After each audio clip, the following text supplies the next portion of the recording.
I think we can all agree that Jin-Woo has the best anime glow-up in all of the world's history, going from the world's weakest E-rank hunter to a ripped Korean bad boy who's slowly losing his humanity as he gets stronger. And if that's someone you want to become, I find that a little weird. Not only is leveling up making him stronger, but it's also granting him the greatest gift of all, an aesthetic physique. And if that's something you want as well, you've come to the right place, my friend. Today, I'm going to show you how you can build a physique just like Jin-Woo at home with 0 weights. And by the end of the video, you're going to go from total loser to anime Giga Chad in about 3 months. Not that you guys are losers, at least not all of you.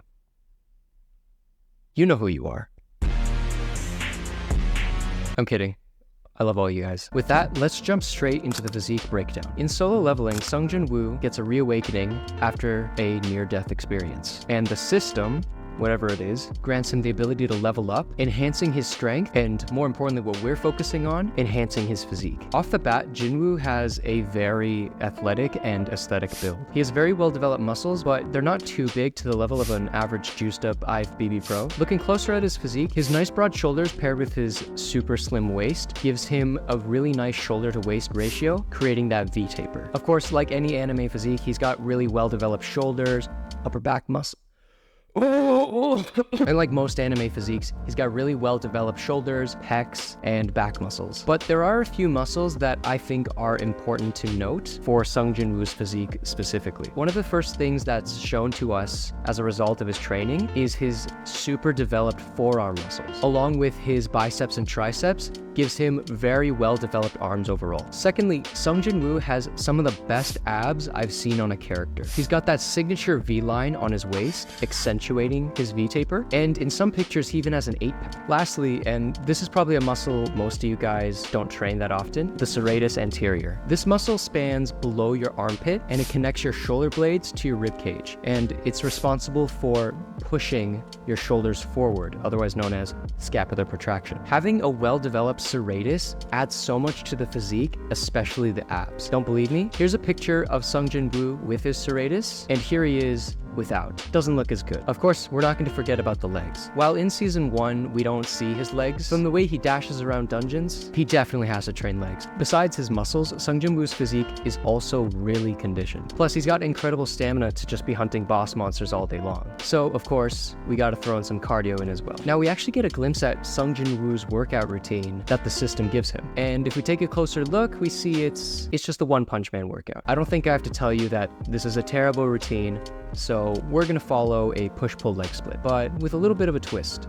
I'll show you at the end. So, starting with pull, you are going to need a pull-up bar for this one, and pretty much all of these exercises can be done on a classic door frame pull-up bar. I'll put some links in the description for some I recommend, but honestly, you don't have to buy a pull-up bar to do this. Pretty much anything you can hang off of and move freely will work. Go to a playground, find a tree, I don't know, do whatever. The first exercise is going to be explosive pull-ups, which is going to work our lats. We see Jin-Woo use a lot of explosive power during his fights, and we want to mimic that with this exercise. Working our fast twitch muscle fibers, not only is this going to build strength, but it's also going to help us build denser muscle, giving us a look that's closer to an athlete and less like a bodybuilder. The goal for this exercise is to pull as high as you can, ideally to your waist, but if you can't pull up that high, focus on pulling as fast as you can, exploding the bar to your chest. Next, we have towel pull-ups. The towel is going to help us deeply train our forearms, forcing us to squeeze our grip with the might of God. Also, the neutral grip is going to help us train the brachialis muscle, giving us wider biceps. It's very normal for your grip to fail before any other muscles do, but that's the entire point. We want to develop our forearms enough so that we have those striations when we flex. After that, we're going to do chin-ups, which is going to put more emphasis on our biceps. Our goal for these is to go fast on the way up and then slow on the way down. It's the same idea as the explosive pull-ups, only that the slow negative is going to be very effective in creating time under tension, promoting more hypertrophy. Lastly, we have arch back pull-ups. This is going to be working our upper back, helping with back thickness. For these, we want to have a similar tempo as the chin-ups and also keep our upper back engaged the entire time. The arch back is also what's helping us to work the upper back muscles rather than the lats, because the other exercises before were very lat focused. Now with the pulling exercises out of the way, we're going to move on to push. For this, all you're going to need is a floor. And if you don't have a floor for some reason, go find one. The first exercise is going to be archer push-ups for the chest. By working one arm at a time, you're going to be individually increasing maintain your strength level, but also manage your imbalances. With a wider hand placement, we want our hands to face outwards and then perform a push-up biasing one side with one arm completely straight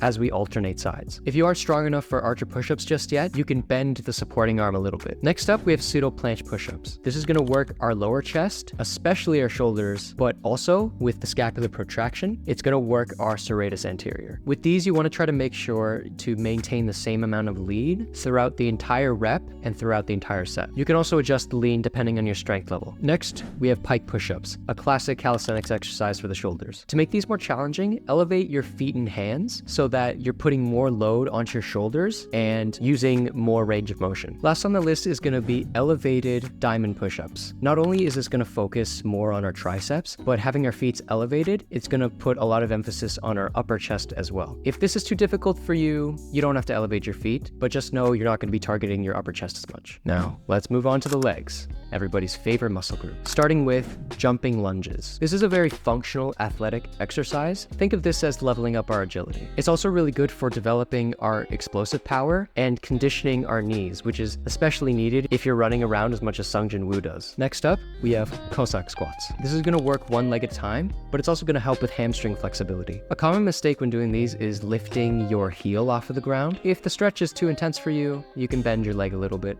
just to make it a little easier. After that, we have the single leg glute bridge. This is going to work our glutes, of course, but it's also going to help with our hamstrings. For these, we want to focus on feeling the contraction of our glute at the top. Really squeeze your butt together. I also like to put most of the weight on my heel just so I can feel it more in my glutes. Lastly, we're going to do sissy squats to focus more on the quads. I recommend using a wall for support, but if you can do these freestanding, kudos to you. If you do decide to use a wall, I suggest alternating the sides just to prevent any imbalances if you're paranoid like me. So after the legs, we're gonna move on to abs. And a lot of people in my Toji video were asking about abs in the comments. I got you in this one. First up is the dragon flag. This is one of my favorite ab exercises because it really works your entire core. To do these, you're gonna need something pretty heavy like a couch or a bed and lift your entire body up with all of the weight being supported onto your shoulders. Some of you won't be able to do the full dragon flag, but you can adjust your leverage depending on the difficulty. If you guys want me to do a dragon flag tutorial, let me know in the comments and I'll be happy to do one. Next up, we have the hollow body hold. This is also going to work your entire core. With this, you want to do your very best to keep your lower back touching the floor. And we want to do this by keeping our core squeezed and tight. It's very normal to start violently vibrating when doing this exercise. Up next, hanging leg raises. This is going to focus more on the lower abs